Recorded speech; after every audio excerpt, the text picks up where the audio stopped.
First up on the bulletin today, the season's first cyclonic storm, Cyclone Monta, will make landfall later in the evening. Meteorologists have predicted that Monta will hit the Indian landmass as a severe cyclonic storm somewhere between Kakinada and Machilapatnam, forecasting wind speeds of between 90 and 100 kilometers per hour, with gusting up to 110 kmph. 16 districts in Andhra have been put on high alert, and nearly 10,000 people have been evacuated from low-lying coastal areas, with vulnerable populations, including pregnant women, shifted to primary healthcare centers. Odisha and Tamil Nadu, on their part, have also been bracing for a day of rains, given the proximity of both eastern states to the cyclone. In preparation for the storm, all 32 flights operating out of the Vizag airport have been cancelled, even as schools and other educational institutes remain shut in the district. Parts of Chennai and North Tamil Nadu, including Ranipet and Tiruvallur, are also experiencing a drop in temperatures with moderately wet weather all day long.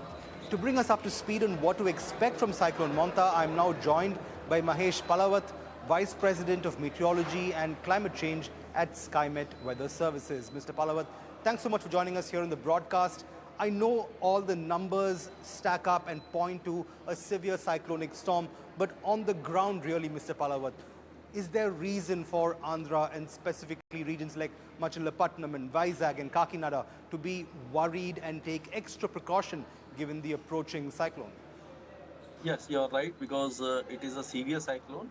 Although wind speed will not cross 110 kilometer per hour, but yes, if wind speed reaches up to 110 kilometer per hour with heavy rainfall, and the landfall is going to be in the night, because it will take another 2 to 3 hours for landfall process to start, and the complete process will take another 2 hours. So by say 10:30 or 11 p.m., the landfall process will be completed. And during the uh, strike of this cyclone over coast, there will be heavy to very heavy rainfall, strong winds, and outage of power line, because disruption to power line. So there will be completely dark scenario. So we urge the people to remain indoors for at least until tomorrow morning, because uh, if wind speed is very high, then uprooting of trees, kacha houses, asbestos sheds, this can be uprooted,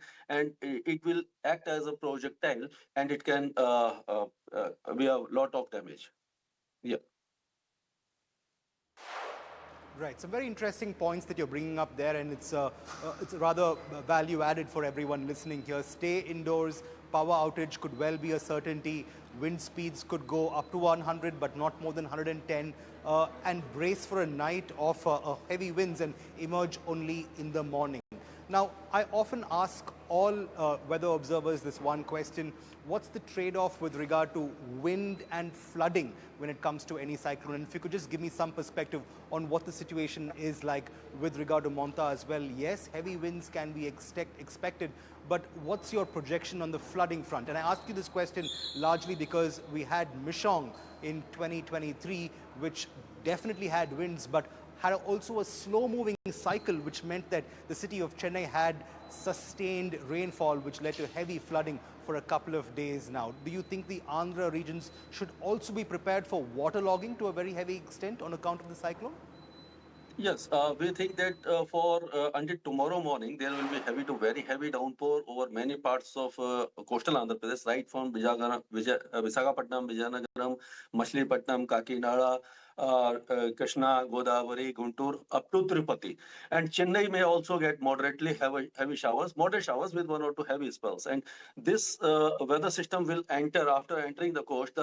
Many parts of Telangana as well may get heavy to very heavy showers up to South Chhattisgarh. South Chhattisgarh, Bastar district may get moderate showers from tomorrow or early morning tomorrow. and parts of Vidarbha, Odisha.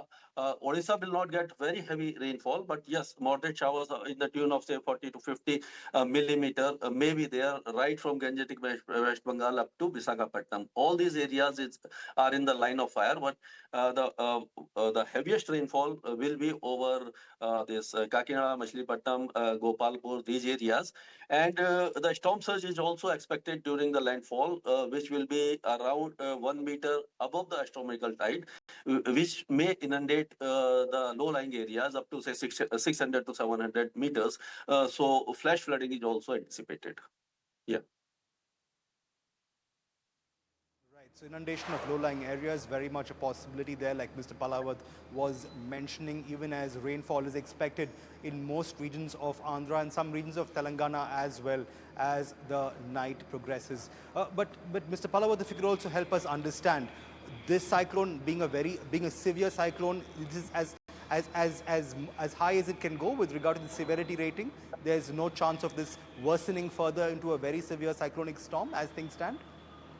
Yes, because now it is very in the close proximity of the coast, and although the sea surface temperature are conducive, but now as it nears the coast, the dry winds, because winds rotate anti-clockwise direction, so dry winds from north will also from south will also enter the system, which will not allow it to intensify further. And soon after landfall, the moisture feed will also cut off, and it will start losing its intensity rapidly. And after the landfall, within 6 hours, it will be a cyclone, and then until by tomorrow morning, it will be a depression or a well low pressure area.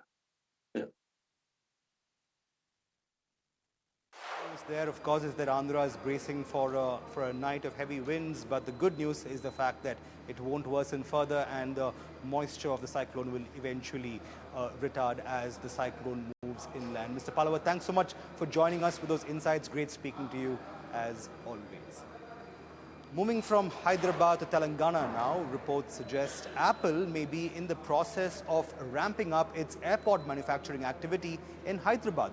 The American tech giant presently manufactures AirPods from a Foxconn interconnect technology facility near the Hyderabad airport.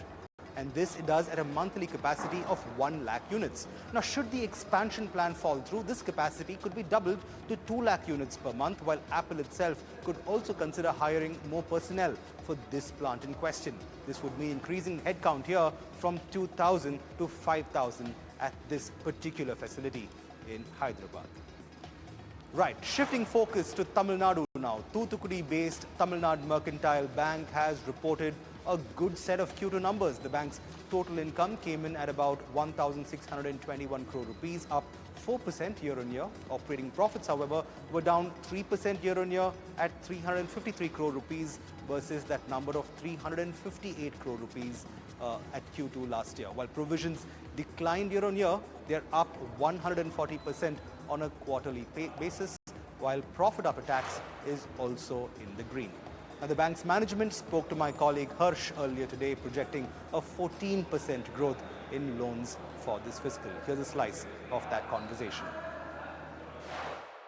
Yes, you hit the nail on the head when you said the story is the growth story, right? It is not just the last couple of years. If you look at the last almost a decade, growth is what has been evading this bank. And this is something that we are trying to bring back. And we have in the quarter been fairly successful. In fact, if you look at our trajectory in the last 3-4 quarters, we have been continuously pushing the growth up. And like I said, this quarter growth is the story. And the total business growth, if I may say, is at 11.40%. And one concern that almost everyone had, particularly in the investor community, is that the resource raising capacity of the bank, the deposit mobilization, which was underperforming the market substantially. And let me tell you, 12.32% is where we stand on the deposits.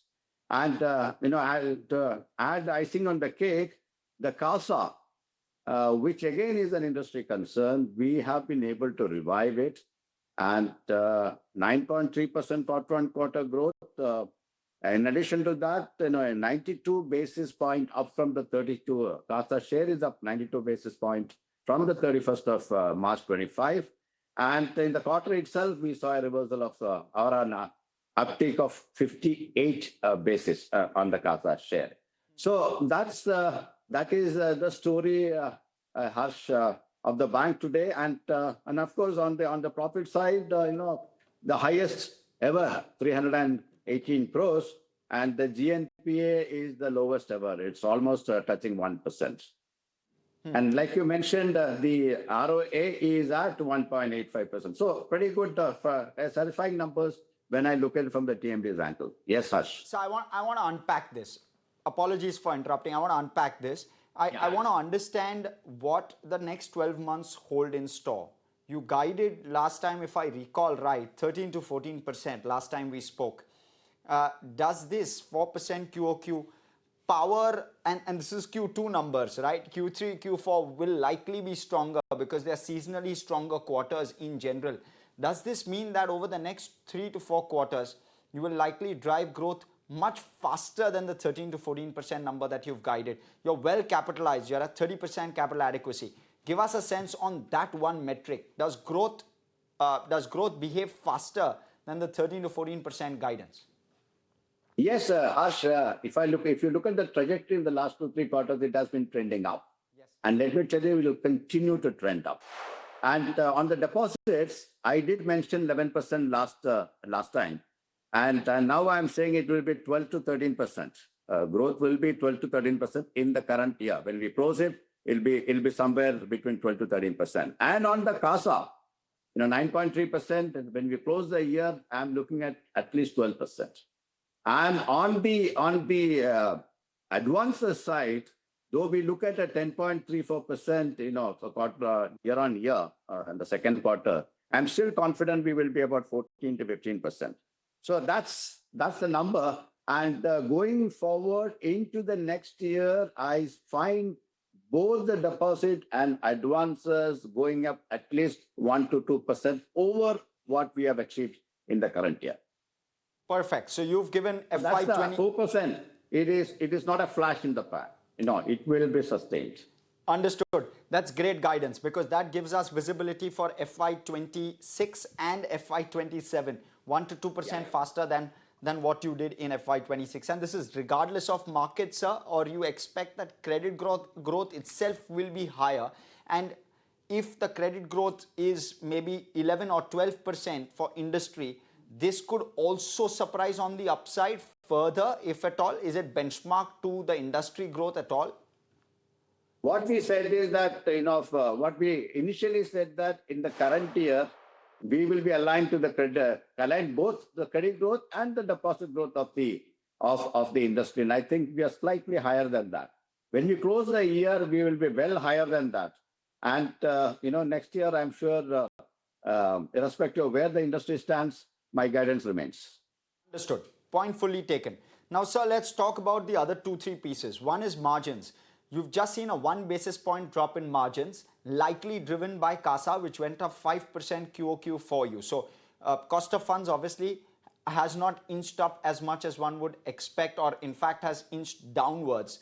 Do you believe that this is the bottom when it comes to margins if there is no further repo rate cut? Let me put it differently. Yes, repo rate cut would impact the margins going forward. But what has also impacted, as you put it, the 1% cut that happened sequentially over the last few quarters, right? And our deposit base, when I look at the maturity of my deposit base, it's in the 1 to 2 year bucket, which is of course a fixed rate. And it takes time to sort of get repriced. In fact, it takes about 3 quarters to reprice. Whereas my advances, sort of comes down. And this has impacted the NIM. NIM, you look at it as 3.83%, right? But now the repricing is slowly beginning to take effect in the deposit portfolio. And I'm looking at, closing the year with a NIM of 3.85%. Maybe about plus or minus 5%, I think more upward bias. Well, Tamilnad Mercantile Bank, they're being bullish on its business outlook for the next couple of quarters and the year ahead.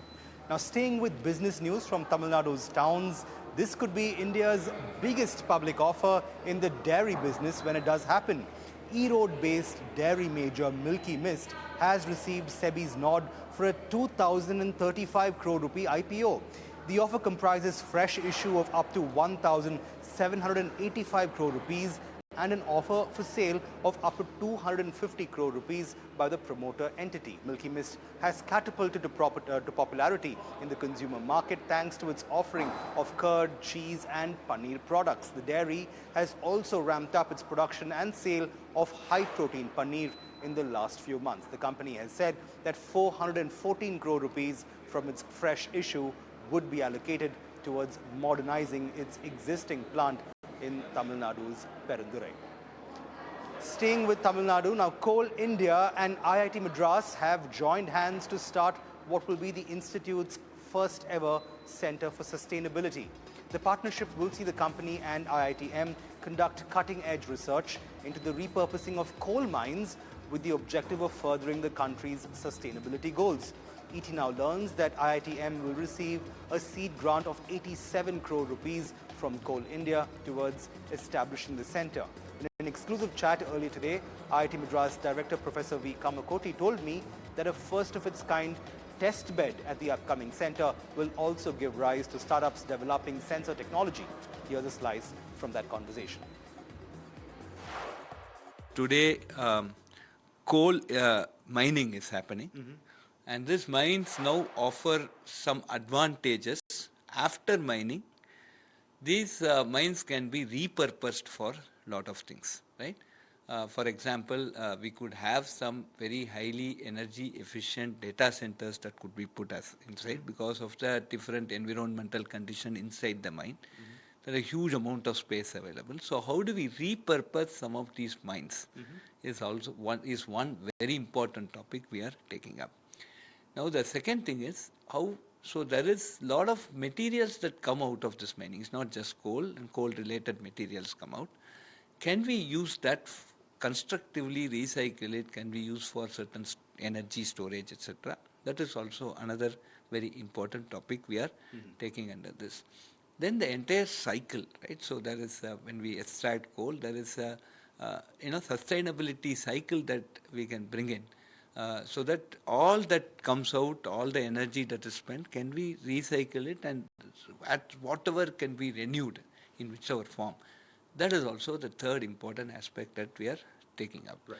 And the fourth is, today we are trying to bring out technologies that can make this entire excavation or whatever mining more safer, and then can we have certain digital twin of the mine so that the entire process can be basically taught earlier. People who are going inside a mine, they can be trained on certain simulators, etc.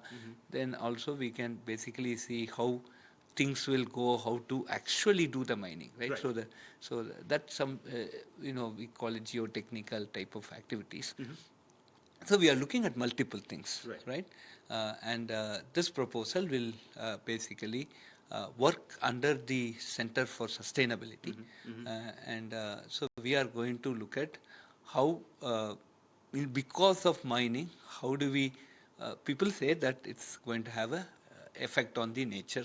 So all good things can happen, all bad things, how much we can reduce because of it. So the important question is, how crucial is this partnership now, especially with regard to mines at a stage when India is entering its energy transition process? So given the fact that there's all the more focus on sustainability, carbon emissions and on EVs, so to speak, as part of the energy transition journey of the country, how will the center help achieve some of these goals going forward? Yeah, the main important thing is today energy is getting out from coal, right? We have other renewable energy form only a little, a minuscule part of the total energy that we are actually consumption. So coal is here to stay for some time, right? And that sometime is going to be quite a significant amount of time, at least our lifetime, my lifetime for sure, right? So it is very important that we start looking at that particular process, how we can make it not having any drastic effect on the sustainable development goal itself is a very important thing, because it is there to stay. You have EVs, right? And all your EVs you can't basically today charge with wind energy and solar energy. Somewhere you are using this non-renewable energy anyway, right? So because that is needed for you to charge large scale, and we are now going for even zero emission trucking, right? So more of electric vehicles we bring. There is more of electricity that we need, and all this may not come out of all this, wind or solar, right? Many things, some major part of that energy has to come from coal. Right. So coal is there to stand, and we need to see how they don't interfere or poke into, have drastic effects into some of our sustainable development goals. What does Coal India bring to the table really with regard to this partnership? Of course, a corporate entity who has large expertise, no doubt, and large presence as well in the energy space. How will they help in terms of getting the center up and running here at IIT Madras? So Coal India today has very big experts in geotechnical and the entire chemical process. And, the entire this is more of modeling from mathematics point of view, a lot of physics from the behavioral point of view, and a lot more of engineering also, right? So geotechnical engineering will be involved in that. A lot of mechanical engineers are there. So Coal India itself is a very big interdisciplinary institution, right? And so that expertise is going to come, because these are people who have actually gone to their field and worked with the, with the mines, and they bring in the real practical experience. Right. So we, the way this center will grow, of course, we will now have immediately a test bed, and I believe that a lot of startups can come out of it, and that's my bigger ambition of this. Well, a first of its kind sustainability center there, also to take form and shape on the IIT Madras campus in partnership with Coal India. Moving on to Karnataka now. Earlier today, Bengaluru South MP Tejasvi Surya met Karnataka Deputy Chief Minister D.K. Shivkumar over the MP's demand to scrap the city's proposed underground tunnel road project. Surya has been actively campaigning for the project's closure since it could lead to an ecological crisis, he says, given its alleged impact on Bengaluru's Lalbagh Botanical Gardens. Now, both policymakers discussed alternatives and exchanged thoughts and ideas over improving Bengaluru's transport and traffic problems, with the Bengaluru MP calling the meeting cordial and productive.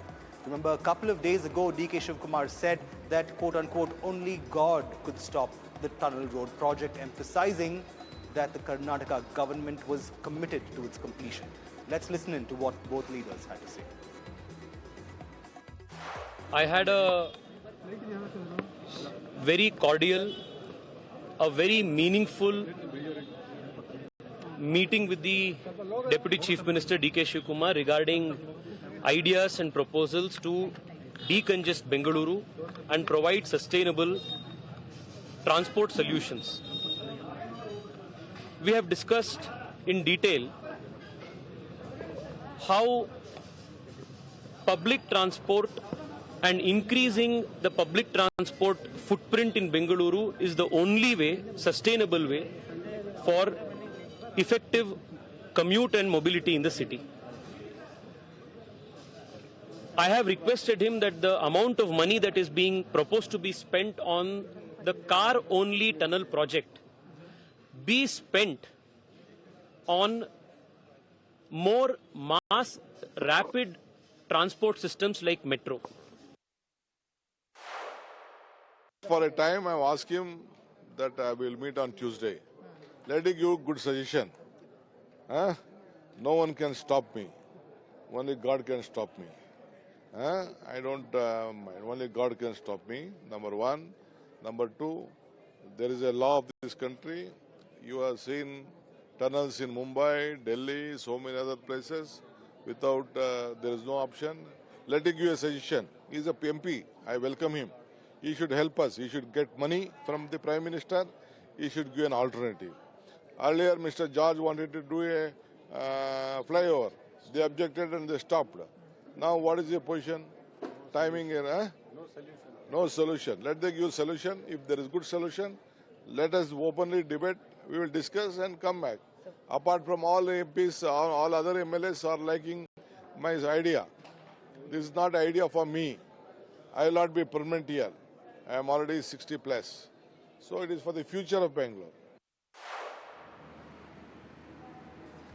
Well, the good news is that meeting between the MP and the Deputy Chief Minister went by swimmingly with an exchange of ideas, and let's hope some solution comes about to Bangalore's traffic problems. But on that upbeat note, it's a wrap on this episode of South Central, but you now know where to tune in, same time every weekday, to find out more about everything making news in South India. We'll see you tomorrow. For the moment, it's goodbye from us.